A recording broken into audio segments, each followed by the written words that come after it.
2025 was, generally speaking, a good year for me personally, not for the world, but for myself. But my vibes weren't always great. And so since it's a new year and a fresh start and the time for resolutions, I'm not going to do resolutions because they've never worked for me. But I thought, what if I tried to swap some bad vibes for good vibes? The vibes that kept me from being creative and sharing my creativity and, connecting with other human beings. What if I replace those vibes and this year just have more fun? 2025 was really a good year for me, for my personal life. Obviously, it was a terrible year for a lot of other people and the world in general. And that's very valid and that should affect me. And it does. But it should. That's healthy. That's normal to be sad and enraged about the state of the world. But the kind of bad vibes I'm talking of here, they're not the noble type of vibes of I am so empathic and I feel bad because the world is suffering. The suffering of the world is one thing, and it is good to feel it. My overthinking is, if anything, it's a disconnect from the suffering of the world. Because actually in 2025, my overthinking, by the way, that's the first headline, that's the first bad vibe. My overthinking really was all connected to stuff that really doesn't matter. It was really focused on myself and really, really tiny, inconsequential things. So really, I'm doing a disservice to the world by being so stuck inside my own head that I'm overthinking really, really tiny, inconsequential stuff to the point of not doing anything.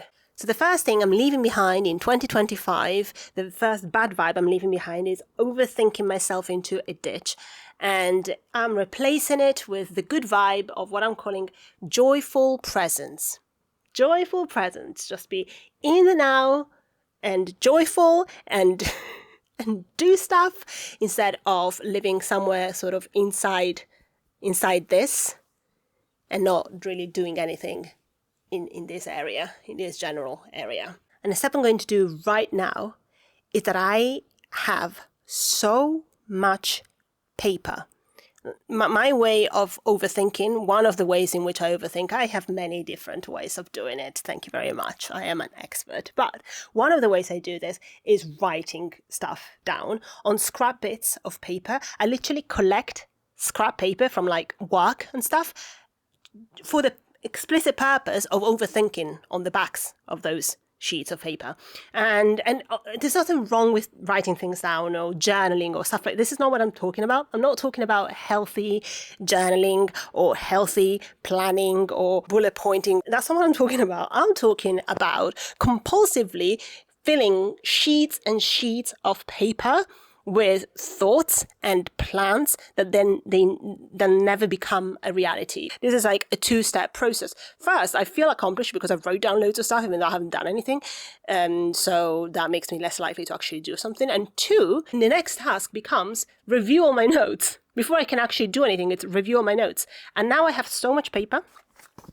I have so many sheets of paper that realistically, if I ever wanted to review all my notes before I took any action, I'll be here until the end of this year, 2026. It would take me all of 2026 to review all the notes I made in 2025. So I'm shredding them. I'm shredding my paper. And yes, I'll glance over them. I'm not mad. Oh, that's actually really cute. I am keeping that. I glance over them. But I'm shredding them.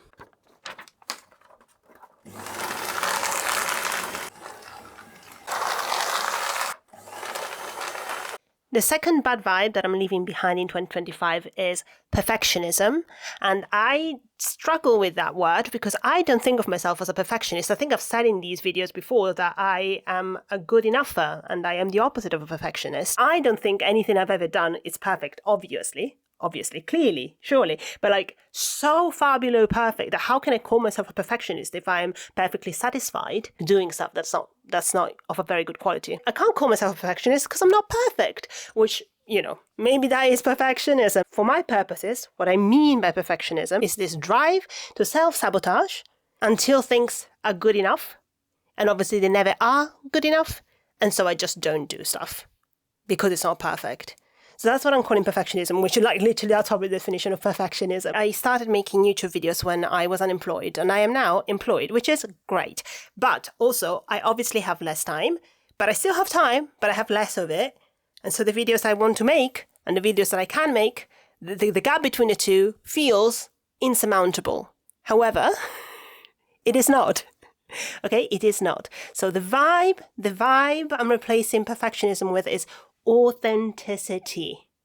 Authenticity. So for a little bit of impromptu exposure therapy, here are all the videos that I started filming or actually filmed in their totality or even ended up editing but never shared on this YouTube channel in 2025 because they were just not good enough. All my poor YouTube babies stuck in purgatory through no fault of their own. And I think some of them did have legs, I just didn't give them a chance. Which ties into my next bad vibe to replace with a good vibe, and that's negativity. The negativity is mostly directed inwards, like negative self-talk kind of negativity, rather than sort of outwards. I'm not particularly like judgmental of others or stuff like that. Like there is plenty of external stuff that I feel negatively about, but I think that's correct. But I think the kind of unhelpful negativity is mostly directed inwards.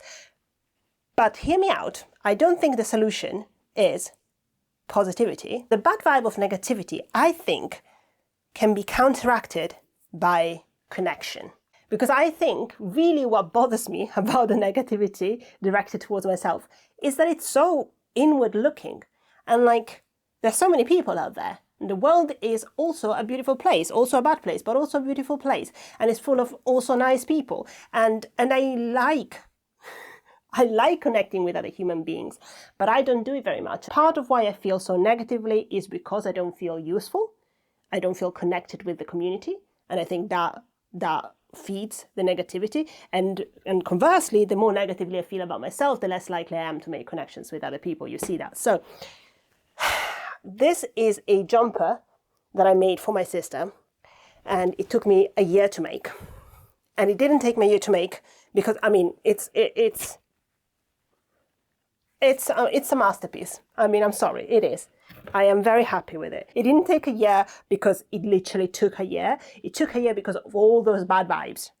Nothing to do with my sister, whom I love very much, and I wanted to make this jumper for her. My negativity, my blah blah blah inside my head, caused me to not do something for someone else that I really wanted to do, and that I hope will make her happy to receive. If I had stopped and made my thoughts more outward looking, I would have just finished this a long time ago. It's crocheted. It's Tunisian crochet. Yeah, it's my magnus opus. What can I say? What I'm going to do now is I'm going to pack this, and then I'm going to go to the post office and send it to her. Okay? Because it is silly to put it off. Maybe I should put it in some plastic. I have not cultivated my connections. Some of them have survived anyway. Thank goodness. So the vibe this year is connection. But this leads me nicely into the fourth and final vibe shift. And the vibe, this one is, how do I put this accidentally? The bad vibe last year was that I, for example, made lists upon lists of projects, creative projects that I would like to do. And it would be nice to do, but then I didn't do them. And it does tie with connection, because I want to connect with a community of creatives. I do genuinely think creativity is really important, and it's what makes us human. I believe in creativity that is inefficient and not optimized and not AI and not, hyper-consumeristic. I genuinely believe these are things that make life bearable, life worth living. And I want to share it with people. But I've stopped myself from doing so.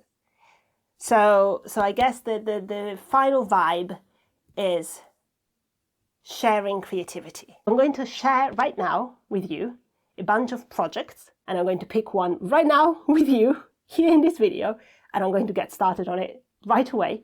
And so that's going to be the next video. I, of course, have a notebook full of ideas. I'm going to give you a little preview of things to come, and I'm going to pick one, just one. That's going to be the next one. Crafting my Pinterest. I want to turn the entrance to my loft into a spaceship. I wanted to try and reupholster the dining room chairs. I feel like reupholstering something would be fun. Would it? I don't know. By the way, I have this. I want to try knoll binding. I got this when I was in Finland. I want to try making my own jewelry. Bookbinding. I want to try bookbinding. I went to a charity shop and all of these books were like £2 each. So I got a bunch. Patchworking. Yes, quilting, patchworking. Needlepoint. Magic. Yes. Of course, I had a magician period where I wanted to become a professional magician. I don't know, I'm no expert of personality types, but I think you can tell that about me, right? Making a hat, building a magic lantern, making a chess set, build a diorama for my train set, which is just behind me, and it doesn't have a scene.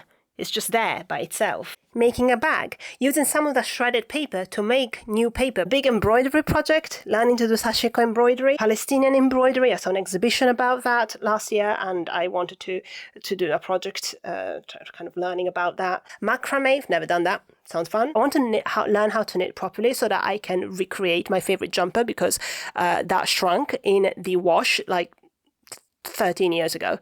Making lace, make a cosplay. I really want to make a cosplay because I love going to Comic-Con, but I've never worn a costume. Someone commented that I should try making sourdough, and I agree. Make a deck of cards, like design a deck of cards. That'd be fun. I want to learn to do botanical drawings, and I actually wanted to try and live like Marianne North, who is this 19th century person. It's very interesting. Look her up. Or don't wait until I make a video about her and tell you all about it. So I'm going to stop reading and just pick one, yeah?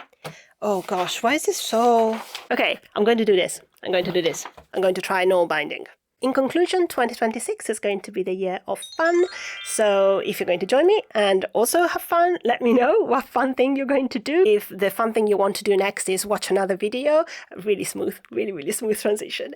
You can watch this video of me using a sewing machine for the first time to make a wedding guest dress for my friend's wedding. So you can watch that, but actually, I'd rather you just did something creative yourself. So let me know if you do. And I'll see you next week with some knoll binding.